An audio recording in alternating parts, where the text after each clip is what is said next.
Good afternoon, everyone. I suspect most of you were up until the wee hours or up at the wee hours, so probably are feeling a little blurry-eyed, and we hope to bring clarity to all of this is George Rodrigue.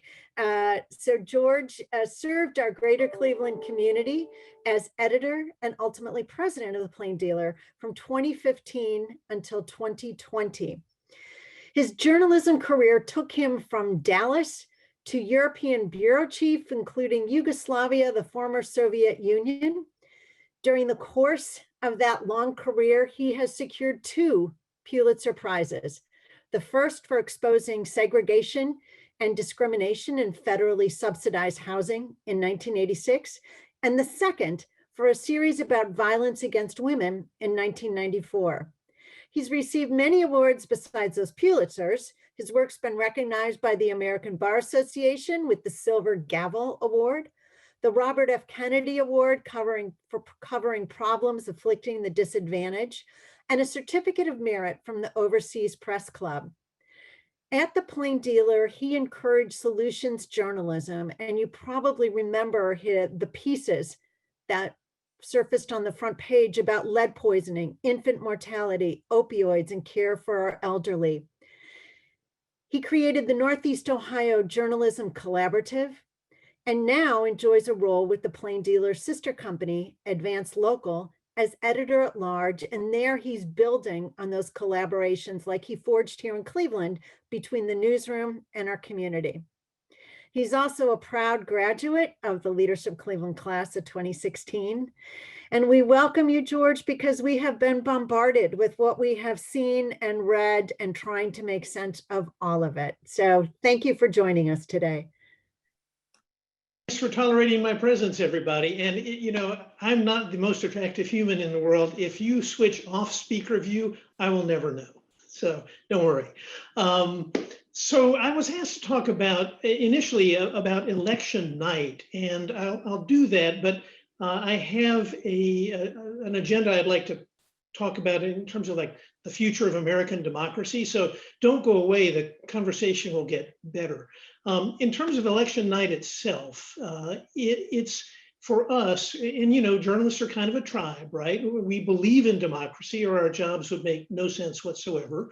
And we like working hard and working together on deadlines. So for us, election night is almost a celebration of democracy and community, which I know sounds sappy, but think about it. We're all crammed into it, usually, a tight little space, hustling to get results done for the newspaper by midnight, for the website all night long. In local TV, it's the biggest logistical challenge of the year because you've got to coordinate like a dozen different live shots, and you have to adjust on the fly as one terrible thing happens after another to your technology, right? So it's an all-night calf scramble. And finally, if you've been traveling, like I covered the Perot campaign for a while, if you are traveling with a national campaign, it's likely to be the last time you see all those fellow travelers. So it's a big kind of human event. Last piece of it, free food. In Texas, that was barbecue. In Cleveland, it was usually pizza. But that's a prime journalism value also. And usually there's a feeling of relief that comes with election night because usually there's a result. Not always, as we're learning today. And I guess I was thinking about why the feeling of relief is so intense. And I would say it's because for many of us, the whole coverage, months of it, has been a sustained, intense, and difficult event, right? Because we kind of see ourselves, and I know this is prideful, forgive me, but we see ourselves to some extent as protectors of democracy from lies, from bad people, from things that can hurt it. And we're acutely aware, at least I am, from having covered Russia and Yugoslavia, what happens when these things break down, right? So we take this job very seriously. I've done the national stuff and I've done the TV stuff, but I'd like to talk to you today about what a local newspaper does, or what we're becoming now, which is a local digital website. Because I think on the one hand, the national stuff is fairly well covered. In fact, You can see that the Post, the Times, CNN, Fox, they've got plenty of resources, and there's no lack of national political coverage. I think that the future of local political coverage is much more imperiled. And I would sort of get into that by talking about the differences between back when we had a lot of resources and today, because I think that sort of speaks to the stakes that our communities have in what we do.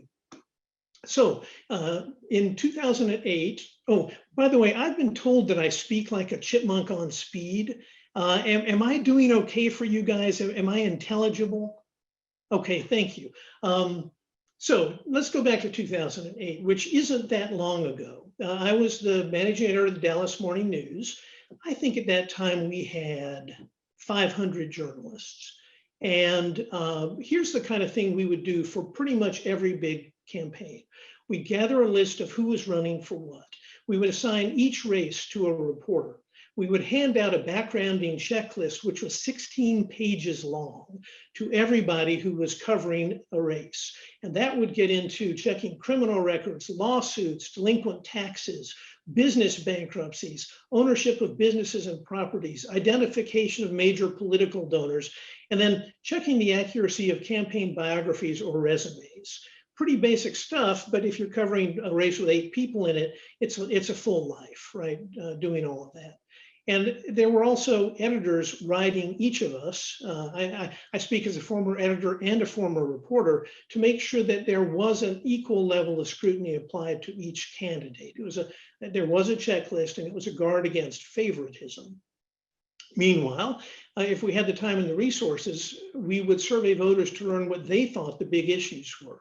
And then we would ask the candidates, we'd go to the candidates and say, your voters say, these are the issues that they would like to hear from you on, which I think made it riskier for candidates to refuse to return our voter surveys. And if they'd been in office, we checked their records to see if they'd kept their previous promises. Of course, we also covered speeches and campaigns, but that'll only get you so far, right? I mean, that is a fairly shallow type of coverage unless the candidate does something spectacularly revealing. And then at the same time, the editorial boards, like Cleveland.com Plain Dealer Board does, would sit down and interview and evaluate the candidates and make recommendations. So a very big commitment. And it did matter. I'll tell you a few stories about like my own life as a reporter. Once upon a time, we were interviewing a guy who was running, I can't remember if it was governor or lieutenant governor of Georgia, but I swear this is true. At the end of the interview, we said, is there anything that you wish we had asked you or that you're glad we didn't ask you? And he said, well, I guess I'm glad you didn't ask me about the time I was accused of murder. And he lost. Another time, I was doing a look at a city council candidate checking taxes, which is really boring, let me just say. And I realized that one of the candidates and his wife had claimed 2 homestead exemptions, which is not legal, even in Texas. You only get 1. So I called his wife and I said, how come you guys have 2 separate homestead exemptions? Because that appears to be illegal. And she said, oh, I was afraid someone would call and ask that question. And I have to tell you, I've been living a lie. We only faked our marriage. We got married so he'd be more viable as a political candidate, but then we almost immediately got divorced. And that guy lost. Another time, there was a checking campaign contributions. One of our city council candidates was getting an extraordinary amount of money from out of town.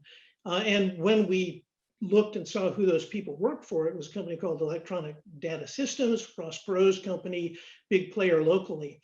I called the guy in Detroit and I said, why did you give money to this guy? And he said, well, I just support good government.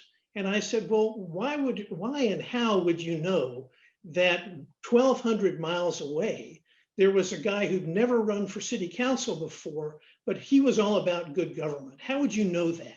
And he hung up on me. When we looked, we realized that EDS was preparing to ask for a massive rezoning, and in what you might call a precursor to the householder move, it was trying to shape the city council so it could win that rezoning. Now that guy did win, but later he went to prison because apparently there's a way that people are, and it's hard for them to quit being that way. Candidate for Texas governor, we were looking at his property holdings and we realized that some of his friends had been extraordinarily generous in what they were willing to pay him for property that he owned. Now, this was Texas, so of course he won because making a killing in real estate is not considered a bad thing in Texas, but at least we learned where his money was coming from. And then, if you've got a national political memory, you'll remember Gary Hart told journalists that they should follow him to check his moral fiber.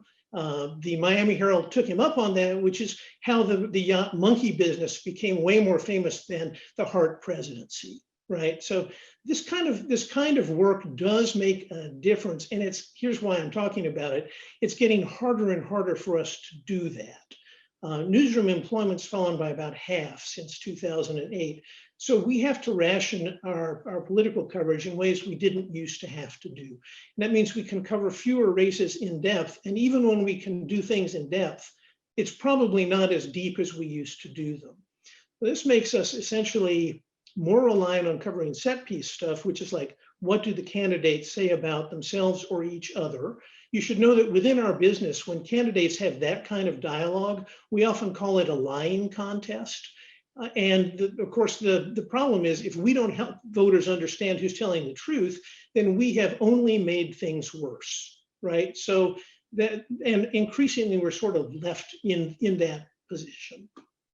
We are more reliant on third-party people to bring us news, which means that some of our political coverage is more driven than it used to be by opposition researchers. Now, there are good and bad opposition researchers. Some of them bring you very truthful stories. Others just try to manipulate you.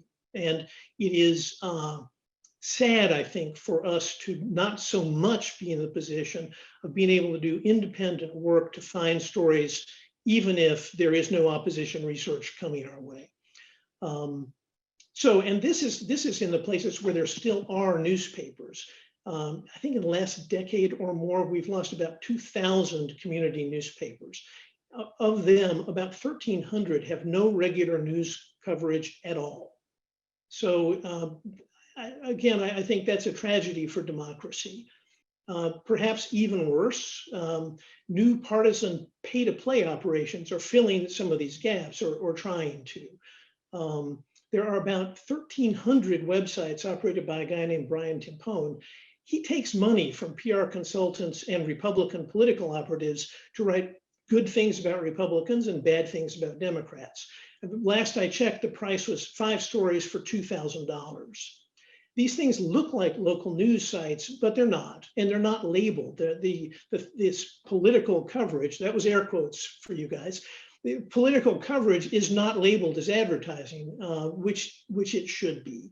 There are other operatives, both left and right, launching fake news sites too. And in Ohio, there's something called the Ohio Star, which is basically a political website that looks like news. Democrats, fortunately or unfortunately, are starting to get into this too. There's a group called Courier that publishes about 8 partisan sites. Now, 8 versus 1,300, there's a certain imbalance there. But I worry that in a sense, bad news will drive out good if this trend continues. And this will be bad, I say this again, bad for democracy. Already you've got social media that amplifies fake and alarmist stories. Famously, teenagers in Macedonia discovered in 2016 that they could make a bundle by just creating ludicrously fake news and then selling ads around it. Because fake news in some ways is more satisfying and more popular than real news, because real news is boring, it's qualified, it's never going to make you feel as good as a terrifically written fake news story will. Also, I think that this is going to intensify a trend where we live in very different bubbles, very different fact universes. And I don't know how we as communities make decisions if we can't even agree on what day of the week it is, right? And you see that, I think, I see these fake news sites as being a piece of the thing that tears apart our civic glue.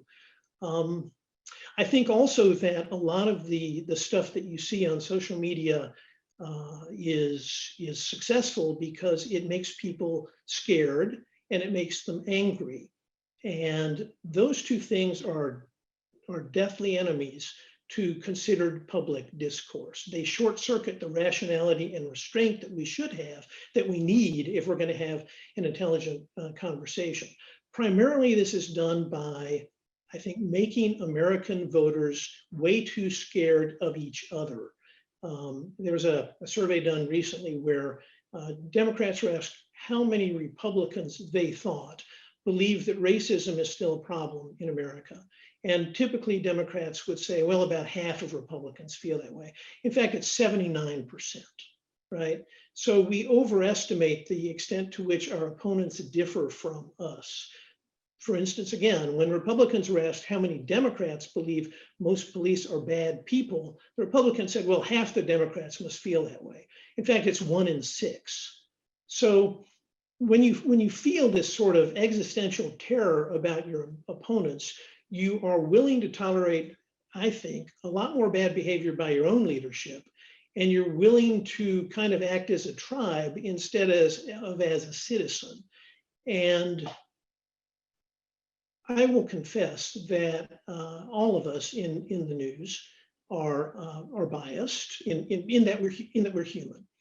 But I think that through the years, especially with local news, there's been a commendable dedication, professional dedication to trying to work against those biases, to having processes and procedures like what I discussed, to guard against misleading people and to screen out falsehood.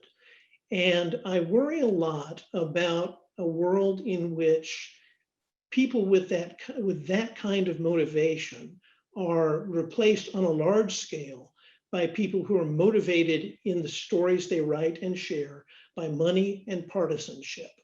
So I don't know if that's what you guys wanted to hear today, but that's what I wanted to say.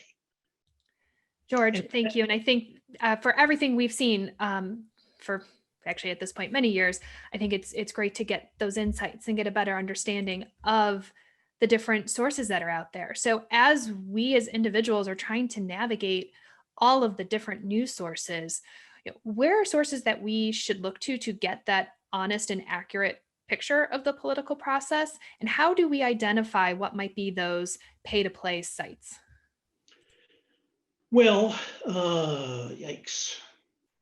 Couple of thoughts. One really good test of fake news is, does this make me feel terrific? Does this verify every prejudice I've ever had about the other side? Because if it does, it's probably fake. That's a thing. I guess on the national side, there are places like PolitiFact and Snopes, for instance, that specialize in deconstructing things that are false. I think it can be, and here's why I think that these 1,300 pay-to-play sites are somewhat more insidious and difficult. There are fewer resources like this for local coverage, right? So I think there you look at a couple of things like true story. In one of the fake sites that Timpone runs, there's a reporter who'd written something like 37 stories praising one political candidate or attacking that candidate's opponents. In real life, that's an extremely unusual pattern, right? You wouldn't see that in a real news site. So one thing you can do is, if you see a story by a reporter with a byline on it, do a Google search of the byline and see what else they have written.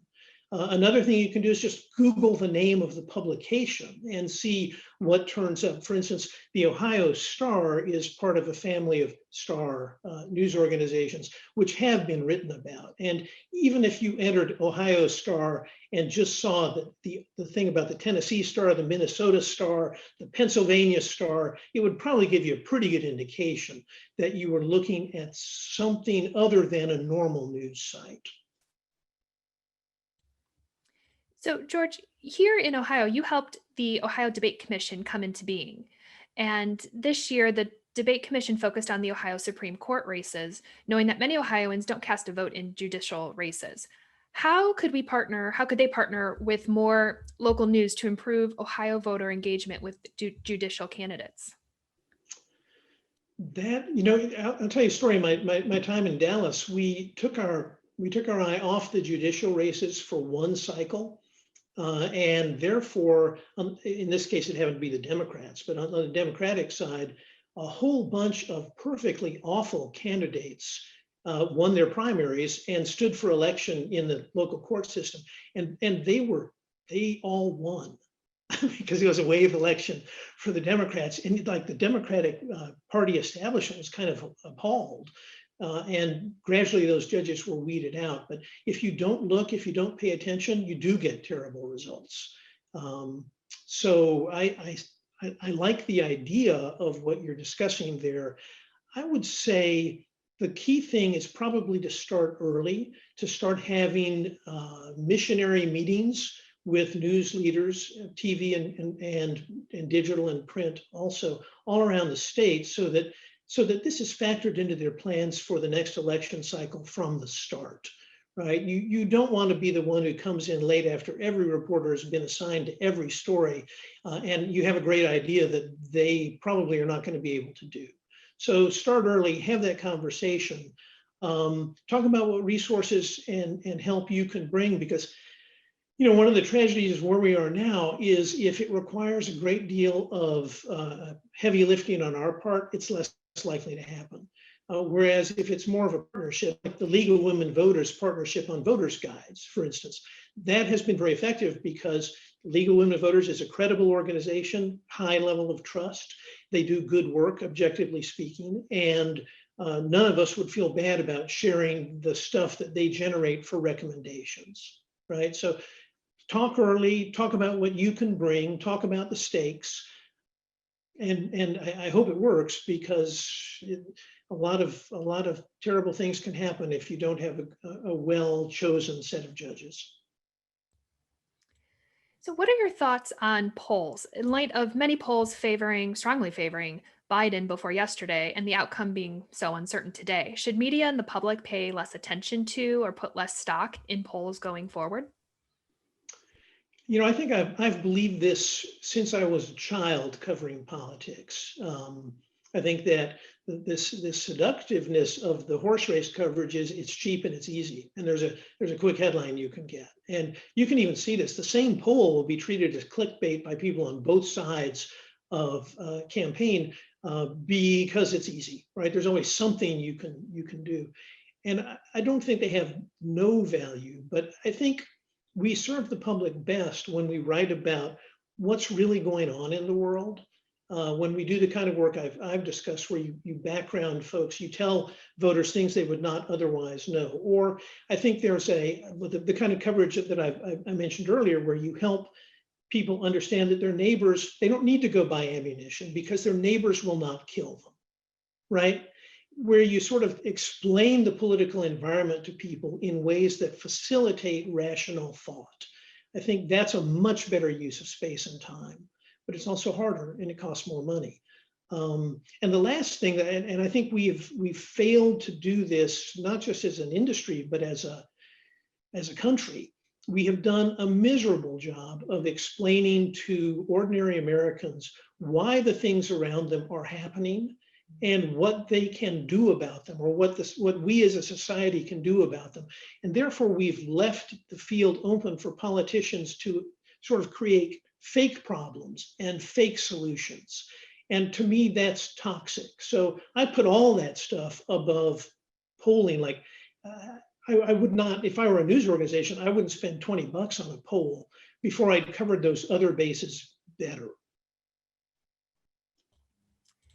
So how can it be possible for us to get back to a place where people across the partisan divide can agree on some basic shared facts? How can we agree on a truth? I had a dream, but never able to actually make it happen, of having our perspective sections have a rigorously factual debate about one issue after another. And literally you would have, like, on the left, an opinion, on the right, an opinion, although there's some phoniness to that construct, but never mind. And then in the middle, a core of hard facts on which both sides agreed, right? The difficulty is that a lot of people, and this applies to people who write opinion pieces too, seem to feel like it's okay to have not just your own opinion, but your own facts. And I think, again, if we had more time, maybe we just focus better, we could do more work like that. You could do it in the news sections too. You could do it in TV. Like, here are the things everybody agrees on. Or, notwithstanding what you might have heard, here are actual facts, which we know are factual because we've got footnotes and we've got documents and we can show you this stuff. One of the big challenges we all face now in political dialogue is convincing people who disagree with us to listen to us long enough to hear a message. Graphics are good. That sort of punches through the resistance to fact. And I think stories about individual people's lives are good, because it's hard to sit there and say, ha, that lying SOB knows nothing about his own life. Although people are capable of that, I'm sure. So it can be challenging to read the headlines and try to consume all of the information that is out there. From your perspective, how do you take care of yourself and your team as you are trying to navigate reporting on all that's happening? The one thing I used to do for all of our political reporters was tell them, like, every day, take an hour and a half. Leave, like, if you're stuck in a hotel room, get out of there. If you're stuck in a campaign event, just walk out. Come back when you need to, but take a walk, chill, relax, give yourself some time. For this, which you may think of as like giving them lunch hour, I was thought of as an enlightened boss. It's tough. I mean, when you're in it, you're really in it deeply, and it can become like pretty all-consuming. I think it's a truism that watching 538 all day is a sign of mental illness, but a lot of people have that mental illness. So clearly, politics and the media have become very intertwined. And as you look ahead, starting with today, moving forward the next 4 years and beyond, how will media continue to impact politics and vice versa in your perspective? That is a multi-layered question. And I should say, you go back to the days of John Adams and Thomas Jefferson, essentially the media was a pistol that each party aimed at the other, right? They would just, like today, make stuff up, but they had to circulate it by horse, which took longer. And so you didn't have the sort of forest fire of falsehood that you can easily get into today, right? Fake news was there, but it spread more slowly. Also, I guess you'd say there are some political I just described for you a world in which the news organizations, or things that look like news organizations, are political creatures, right? And creatures of money and politics and nothing more. So I'd like to apply some weed killer to that, if we could, or at least enforce the federal regulation that says if you're taking money to write fake stuff, you should label it, right? So there's that. I don't expect Fox News to suddenly begin trying to appeal to Democrats. I don't expect that MSNBC will bring in a whole bunch of conservative talk show hosts. They've got their audiences, they're just trying to hold on to them. I hope that somehow, some way, we can find a greater level of public support for people who are trying to be in the middle and tell the truth, right? I think that's where local newsrooms traditionally have been, and I would hate to see that change, but it requires that people who use that news, who rely on that news, be more willing to support it. I don't, the model where we gave away like newspapers basically because we could sell so many ads, that's not happening anymore. And so I think if we're going to continue that, there needs to be a sort of social agreement that preserving independent news is important, and we should help.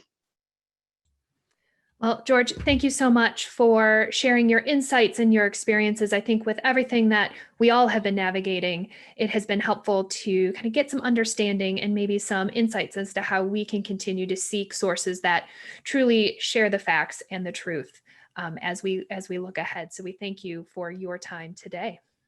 Thanks, guys. I hope I haven't disappointed. I appreciate your attention. And with that, I'm going to turn it back to Mary Ann. Thanks, Rachel. George, thank you so very much. It's becoming increasingly difficult to be a conscientious consumer of the news. And I think what you have shared will really help all of us. So grateful for it. And we'll wait for a result. Were you going to say something? And let me know if there's anything I can do to help you guys. I still love Cleveland. I'm not there anymore, but I miss you. I miss it. I miss you guys. Well, we miss you back. So come back often.